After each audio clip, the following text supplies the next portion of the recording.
There had never been a resident. At least, not that I could recall. I was 12, though, so that didn't really matter. I once asked my father about it, but nobody was home because we had only recently moved here. Dad and I had always been together since my mother died when I was a little child. He has 2 jobs and didn't seem really interested in my inquiries concerning the house. Most of the time, I was by myself and had to figure things out for myself. The for sale signs outside had changed as the seasons did. They would ultimately become worn down, removed, and replaced with fresh, vibrant ones. How wasteful! I never seen an open house, and I don't recall ever witnessing someone enter. Neither a contractor nor a real estate agent. The front of the house was even devoid of a number. Although I could roughly place it because it was located between 105 and 348 Charles Drive. I said there had never been a resident. It's true that nobody had. However, when I looked out of my bedroom window, I could see that was about to change. A sizable moving truck was parked in the neighboring home's driveway. A family was settling there. I kept a close eye on the 2 parents. Each time they passed each other carrying a fresh load from the truck, his hands would manage to make contact with her hips, thighs, or butt. She would laugh and lash back at him after that. Throughout the transition, they appeared to be showing affection for one another. It appeared that their daughter was their sole kid. When she noticed her parents getting close, she would whistle or catcall. Instead of laughing at them or grumbling, she encouraged them. They all appeared to be getting along well. Youthful, entertaining, and cheery. This close-knit family genuinely delighted in one another's company. What that would be like has always intrigued me. I became more fascinated on her the longer I gazed. She appeared to always be cheerful and was dressed in a sundress. She walked with the finesse of a ballerina, but her blonde hair bounced. She and I needed to speak. She and I had to talk. Prior to summoning the courage to descend and offer my assistance, I had been watching for nearly 2 hours. I reasoned that I could assist with hauling anything else that was needed. That would be useful, I believed. I may also continue to stand outside and simply assist. However, I didn't want to enter. That house has never had my faith. Because it had been so long since I had last seen something, each time I thought back, the images grew fainter and the memories grew further away. However, they were present between the time I was learning to ride a bike and when the same bike was taken. I was young the first time I can recall realizing something was amiss. And the recollection only exists in flashes for me, close to a whole roll, but not quite. I think I was around 4. Just before my mother died, I was in the backyard with her. There was a picnic going on. I recall the old red and white checker tablecloths that were set out, along with a wicker basket, some sliced oranges and little sandwiches. I had a watermelon in my mouth. Then I was left alone. I can't recall why. Mom might have used the restroom. But alone myself in the backyard. And heard a cry for help. It had the sound of dry, crackling leaves. I didn't want to go back. However, the voice cried out once more, this time louder. "Tom?" I followed the voice and turned around. It originated from the empty house next door, where nobody resided and I had never seen anyone. However, somebody was there. It was an elderly lady. She had tufts of curly hair that clung to the sides of her head. From the kitchen window, she was waving at me. She was grinning broadly. To the ear. It was oversized. It then turned frightening. Then her face, fell away. Like, the skin literally peeled off. She continued to smile. Mom then returned outside, and the elderly woman was gone. I kept turning around to look at the house, but she never came back. Mom responded that it was probably just a shadow when I told her. However, I never thought that. Shadows are not amused. Or make a hand motion. Or possess faces that can detach like in some bizarre magic act. You couldn't persuade me otherwise that day. I saw an elderly woman waving at me inside the house. It was time to go meet my new neighbor because it had been a while ago. As her parents maneuvered a mattress onto the driveway in the moving truck, Lindsay shouted instructions to her parents. I might be able to help with it. For some reason, I gave myself a final look in the mirror. Yes, I didn't change, I still looked the same. I wasn't able to accomplish anything at this time. I'd like to think that she'd still be curious. I walked downstairs and sat in the living room to observe. Lindsay was now alone herself at the truck while her parents carried the mattress. I put on my running shoes and sprinted to the front. I gave a warning sound with the crash of my screen door as I approached. Heard by Lindsay. She peered out the truck's window. Her face began to smile inquisitively. I abruptly uttered "Hey" as if it were the first time. She most likely believed that I didn't speak English. But she responded with a smile and a hello. She startled me when I noticed that, up close, she had a rugged appearance, as if she could climb trees, jump in quarries, and ride a bike without missing a beat. I had the impression that my dearest friend had moved in. The fact is that she had also set off a feeling in my heart that I could only assume represented love. She had a very laid-back, enjoyable, and adventurous air about her. When I regained consciousness, I saw that she was watching for my response. I had only recently met her when I first began to see our future together. "Sorry, I missed that," I mumbled. She questioned my name. We made our introductions. Lindsay was her name. Tom was me, and we were both happy to meet one another. She gazed at me across the fence between our homes as though she were my best friend and the most stunning woman I had ever seen. I was aware that I would be on the opposite side of the fence in a matter of seconds. I had no idea what to say and had completely forgotten to offer my assistance, so I just started babbling. As I had lived here my entire life, I assured her that I was familiar with the area. She asked if I could be her guide because she wanted to stretch the legs of the new bike her father had just bought her. To say yes, I stumbled at least 5 times. She had a certain quality that was simply seductive. I was unable to get over it. I wished I could sit next to her. As the wind picked up, I smelled her shampoo. It has heavenly and coconut scents. She asked if I wanted to help and then said she had to resume moving. I blinked. I imagined the neighborhood bike rides I take her on as I rounded the fence. I could take her to Whitehill Park's ravine, the quarry at Anderson, out to the former storehouse of the town's electrical and machine shop. She could want to see it all, I bet. My stomach then became foul. I could taste bile at the back of my throat for a little period of time. I reflected about the second time I had noticed something at the neighboring house. 3 years had passed since the backyard picnic. I was unhappy that Mom was gone and now furious because my bike had just been stolen. Since we had the funds to rapidly repair it, I had to walk everywhere until Christmas. The bike served as a means of transportation for me to get to areas that were so remote that I felt unlike myself. When I fitted bike cards to the spokes, it happened quickly and with the ideal clicking sound. I traveled the world on that bike. I could be exploring different areas of the city in less than 20 minutes and already feel at home there. I might not even be me. An excellent student. The team's soccer captain. 2 devoted parents. A mom. A sibling, a young person who admired me. He could learn from me and our sister could count on me to be a nice big brother. I would make up encounters with people I knew, oh, me! Just getting home on my bike after a hearty dinner with my devoted family.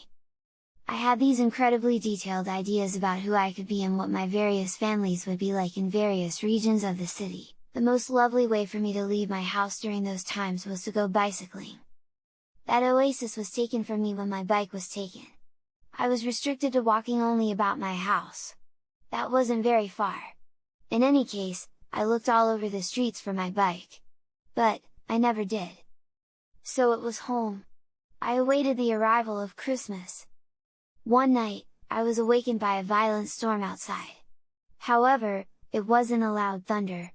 I was prompted to go by the sound of my bike bell. I could hear that ancient bike bell from a mile away despite the rain and thunder. I jumped out of bed as I awaited the next chime. Then it arrived. Now a little louder, ding! There it was! Definitely my bell, there! At the end of the snap, it hitched in the same manner. I rose and walked over to the window. My room had a view of the backyard of the house next door.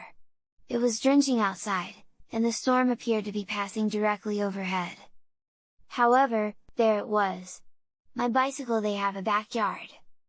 Keeping it level while standing up straight with the kickstand deployed. It stood motionless in the center of their backyard. A rider awaiting a ride. I had to get it back. Now! I dressed in a sweatshirt, slacks, and windbreaker before sneaking downstairs. I slipped on some boots and snuck out the back door because it appeared to be a tsunami outside. I kept close to our house as I made my way to the fence because the frequent lightning made it difficult to move stealthily. In order to look for my bike, I crouched down and peered through the fence towards the backyard lawn. But it had vanished. I got to my feet and leaned over the fence to get a clear view of the backyard. But it was vacant. What did I observe? I replayed the scene of my bike standing erect in the pouring rain. Yes! There it was! Observed that! You couldn't persuade me otherwise! I noticed several reflections in the grass with my eyes. Through the downpour, I kept my attention on them. They were what? My cycling cards! Not many of them. But I owned them! I used the same brand with them. My gaze followed the path as it rose to the house's back steps. Then I noticed it. My bicycle, it was partially hidden by shadows as it lay on the porch. Bike cards were falling down the stairs as its front wheel slowly spun. As the storm stormed, the back door opened and shut erratically. The elderly woman was back and waiting at the door. She extended her hand to me while grinning and offered the bike. This time, I didn't wait for her face to disappear. I sprinted back inside, shut the doors, and then climbed into bed with my wet jacket and boots. But that happened a very long time ago. 5 years or more. I turned around the fence and prepared to enter the premises for the first time. I was standing on the line between our properties as Lindsay watched me with interest. She questioned my well-being. All I required to move into unfamiliar area was that. Despite my worries, nothing happened as I crossed. Or perhaps nothing negative occurred. Lindsay ran past me and touched my arm as she did so. The aroma that emanated from her captured my attention. For the next 40 minutes, I followed her about like a lapdog and assisted her and her dad with the final box unloading. Dan and Alana, her parents, were beautiful. Even more beautiful down here than from looking up from my unsettling window. I declined their invitation to join them for some lemonade. My dad will soon be home, so I should be returning, I remarked. Dan and Alana left the room. If my dad and I were interested, they would bring pizza back for dinner after returning the moving truck to the depot. Pizza has always piqued my interest. Their daughter, too. And I bet I could convince my dad as well. He would soon be returning from work, and I would feel a little safer if he accompanied me. Lindsay and I said goodbye on the back porch after Dan and Alana left. I was prompted to enter for some lemonade by her question. And I really wanted to. But I was unable. Something stopped me. My cheek received a direct kiss from her as she leaned in. My legs gave way as I felt like explosives had gone off in my chest. Lindsay pretended like she hadn't just turned my body into oatmeal while getting another package. She momentarily paused before continuing on her way to sing over her shoulder that she needed to bring some boxes downstairs and wishes she could have had some help. I wished I could be of assistance. But I did nothing but remain motionless. My chest was pounding with the beat of my heart. Why couldn't I wonder? What prevented me from offering my assistance? Nothing. Don't act like a baby. I could hear Lindsay returning up the stairs. As she pulled another box from the stack, she noticed that I was still standing there. She chuckled while shaking her head. Okay, screw it. I ascended and landed on the bottom step. I hung on. I swiftly moved on to the following several stages after thinking, you're okay. Now that I was on the porch, I had a clear view of the kitchen and the entrance to the lower level. I entered for the first time. Observed its brightness, etc. I had no idea how far light actually traveled in this space. I was pleasantly surprised by how welcoming everything was. The kitchen was crammed with boxes, each labeled for a certain location and containing just about anything. Lindsay got back up and pretended to be shocked to see me as she stood in the doorway. She approached, grinned, and gave me a bear embrace. I sank like a lawn chair when she kissed my other cheek this time, however, I managed to keep my feet under me. Lindsay reached for a box and threw it my way. She then took one for herself and winked at me. My feet may have already moved, but I certainly recall following her to the doorway. Then I was heading down the stairs. I afterwards went downstairs. No! Not in the basement! There was no downstairs here. This was a cellar. Or a basement. It was completely decayed. In the center of the empty basement, Lindsay was standing and staring back at me. She no longer had the package she was carrying in her hands. And I discovered I lacked one in mine. Then it all hit me. I only ever saw a real estate representative at the house, which was my third interaction with it. My new replacement bike, which at this point wasn't all that new, was what I recalled riding by. The woman was outside on the porch of the house, looking around. I couldn't tell if she was simply entering or exiting. She smiled broadly as she waved me over, though. I was welcomed when I rode up to the property's edge. She said that she couldn't do a walkthrough because the front door's key was missing from the lockbox and asked me if I had seen anyone about the property. I said that I hadn't seen anyone and that no one truly dropped by the house. She groaned, irritated. She asserted that she had to enter immediately. She then had a thought. She requested if I would climb via the basement window, enter the house, and open the door. The scariest question anyone had ever posed to me was that. I vehemently opposed doing that. As I usually do, I answered with a string of ums and ahs and a final no thanks. Even I couldn't understand my response. She didn't present me with anything. All I knew was that neither she nor anyone else was the reason I entered. I re-engaged the gears on my bike. She shouted at me, asking if I could assist my mother. Whatever the reason, that cut me like a knife. She spoke with such a sharp edge. Like she was aware that I didn't. Yes, I answered. And moved forward up my driveway. Liar! She muttered it to me. It seemed to be directly over my shoulder. Adjacent to my ear. She had moved to the home when I turned around, though. Since I no longer kept my bike outside, I rolled it into our home and hurried up to my room. The real estate agent had left by the time I arrived. I caught a glimpse of a shadow passing by one of the upstairs windows out of the corner of my eye. But by the time my eyes landed on it, it was gone. I fixed Lindsay with my gaze in the basement, and she returned the gaze. And everything was clear. Every recollection I have of the house involves it luring me inside. Bike that was taken. The helpful real estate agent asks for assistance. I was captivated by the lovely, loving family and the daughter who set off my puberty. The home eventually recognized me. Played the long game and did nothing except sit, wait, and watch. It took in all I was surrounded by. It was more familiar with me than I am. With the exception of the light coming from the steps, the windows vanished, leaving the basement completely dark. In front of it, two shadows moved by. Dan and Chris. They grinned as they glanced down at me. But it wasn't them. Actually, they weren't her parents. They really weren't anything. I guess they were ghosts. Perhaps projections from the house. I pictured my father returning from work to an empty house. And never again seeing me. My antique bike bell could be heard chiming in the pitch blackness. "Welcome back," Lindsay remarked. But Lindsay was no longer there. It was a squeaky-voiced elderly woman. She glided toward me as the light faded from her face. "I currently reside here.